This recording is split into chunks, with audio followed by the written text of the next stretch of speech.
If you feel behind in your 40s, 50s, 60s, this is your reset. I'm going to show you how to start over safely without burning and blowing everything out and rebuild purpose at any age. If you're watching this and you feel like you've missed a window, like life has moved on without you, like everyone has figured it out except you, first I want you to pause. You're not behind, you're in transition. And most people were never really taught how to transition well or how to do transitions in a way that is safe and that actually delivers you on the other side safely.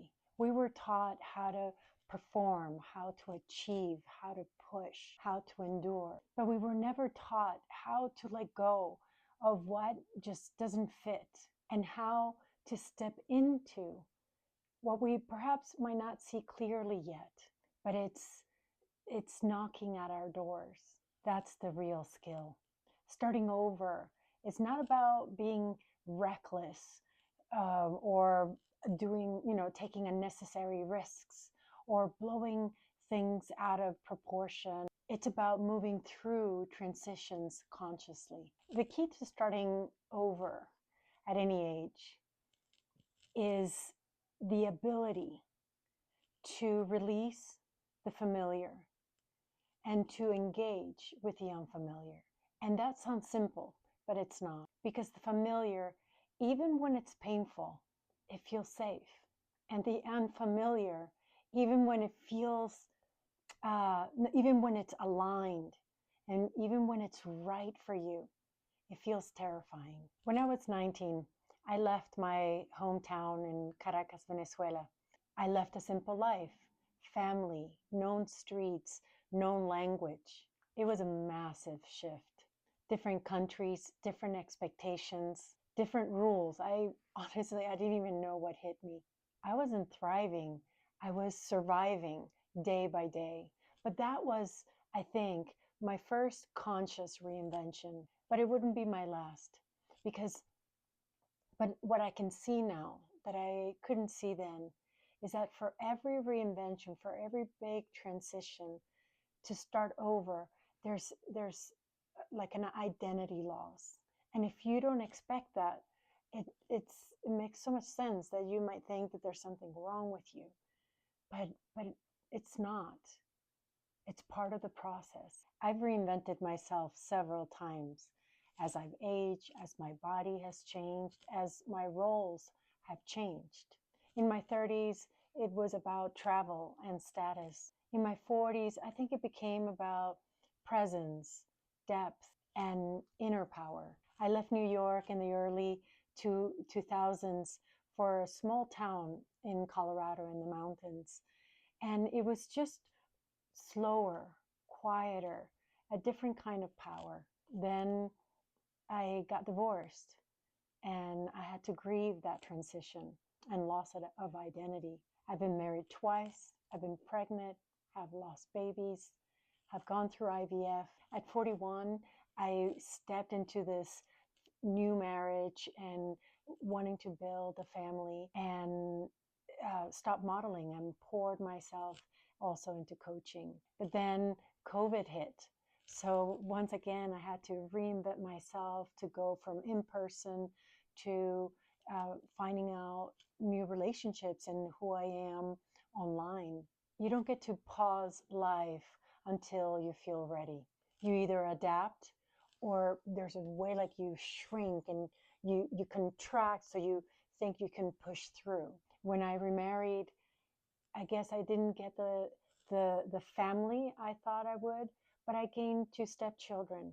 So also, I think in every transition, what we miss or what's important, what's key to notice is that in the loss, there's usually a gain. And now, approaching 55, I feel this life transition again. The kids are gone and the house is quieter. And naturally, I find myself asking, what's my purpose? And maybe you know this place, but it's in these transitions, right? That our daily patterns, our daily habits, our in some ways, like we just keep going, going, going, going. And then these interruptions, these life, when we start over, there's usually an interruption that that the function is to make us pause and ask and notice, like, where am I? What am I? What am I here to do? And so again, it may not feel comfortable, and it may ask to doubt yourself. And maybe also there's a bit of a life review, right? Of where you're coming from, where do you want to go? And so there's a realignment, but it's exactly where you need to be and exactly the questions that you need to ask, because that is the function of it. And the importance of this pause is that it's not the purpose when I was 30, it's not the purpose when I was 40, is now. And this interruption and pause is exactly that. Like, what is it now? So part of my investigation, aside from the coaching, because truly I am passionate about awakening the brilliance in people, in their leadership. When people are at that edge where maybe in that, also in that transition where the old doesn't work anymore, and then suddenly you care about something more. I think also this is part of the transition, right? How do we start over is when we feel the pull of what's calling us. We hear the calling is louder than the voice that wants to keep us safe in the familiar. I've meditated for a long time, so I teach meditation at the local jail. And it's so beautiful and somewhat confronting, right? Because it's so easy to meditate when you're at home. But how to hold that ground and sit with another community that has a lot of disruption and a lot of maybe mental health. And so that humanizes me, I think, in being in the shared humanity of others that are really struggling. Similarly, I'm also very passionate at the end of life. And I found this choir that is called Threshold Choir, and they sing at the bedside of people at the end of life, and it's so beautiful. Also, something I'm passionate. I've always wanted to learn harmonies, so it was such a beautiful combination of the music that expresses the heart, but also again very very I mean, I like the word confronting, but I guess it's just like a wake up call, right? Like it's so clarifying to be with people and their families at that time, because it makes you really notice what's important, what matters, what really matters. And so it, I think also in starting over, again, how we let go, we are able to release what doesn't work anymore, the familiar. We're able to release that safety and open up and learn how to engage with the unfamiliar. Those moments, I think, tell me or teach me a lot about that. And I think with the years, purpose evolves. And something that I've learned, and when I look back at modeling, I remember I used to say, when in in my 40s, when I was retiring, modeling is not a career that recycles well, right?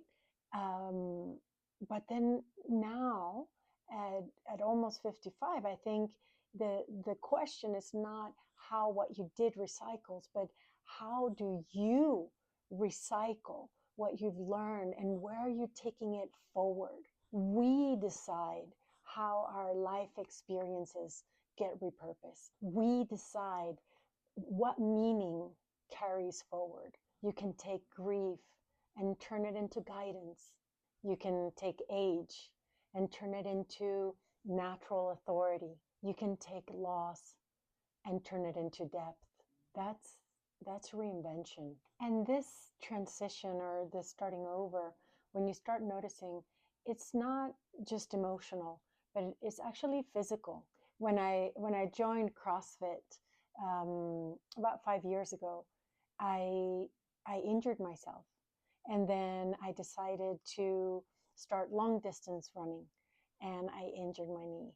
At 25, it's easy to recover, but at 50, your body definitely sends you invoices. And so I think as I've aged, I've learned something important, that it costs more now not to listen. We must pay attention. We have to design for who we are now. I can't just push through like I used to. I'm having to strengthen my legs before I keep this long distance running. I need to stretch more. I need to pause and restore, hydrate, eat less sugar, and move differently. Not because I'm weaker, but because I'm wiser. And this applies to purpose too.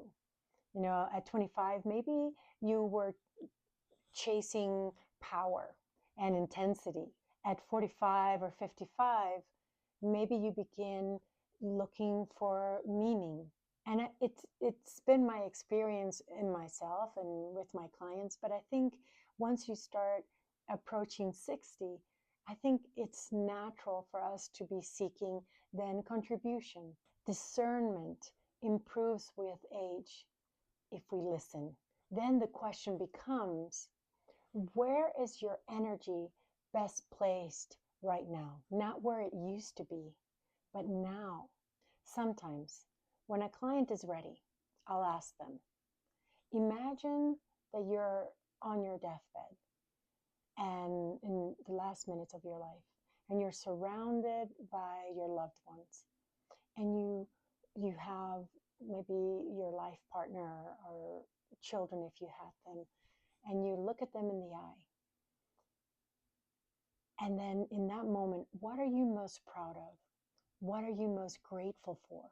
And so then the question to ask ourselves is, why aren't we living that life right now? So many people are waiting for permission. And maybe you feel this in trying to start over.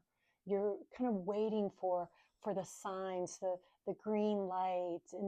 But again, life doesn't wait for you to be ready, for the perfect plan, for the kids to leave, for the economy to be just right. Fear doesn't disappear, but you can ask better questions. What do you want your life to stand for? What do you want your presence to feel like in the rooms that you occupy? Who do you want to help?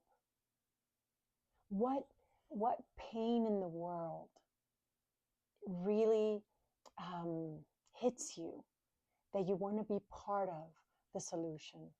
And also, purpose doesn't have to be global. It could be organizing neighbors. It could be mentoring a young person in your life, volunteering locally, starting a circle. It could be quiet, but a contribution that is meaningful to you. It's okay to start small, but start. If you're in a transition right now, divorce, career shift, empty nester, age, or maybe it wasn't anything particular, but you're feeling that deep identity shift. I want you to know this. You are not alone, and you are not too late. You are right on time for the next version of yourself. But navigating this can feel overwhelming. That's why there's a link below for a strategy conversation. In that conversation, we'll look at where you're at, what you're navigating, and how to transition without blowing everything out. You don't need to destroy everything to begin again.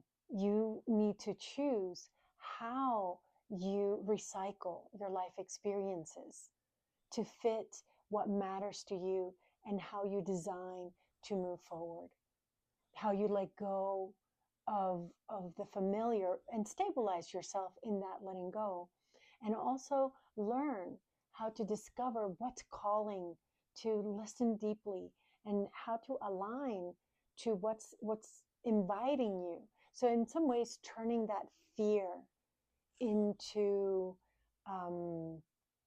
curiosity, because you need clarity and discernment that will build courage as you make small steps to start over.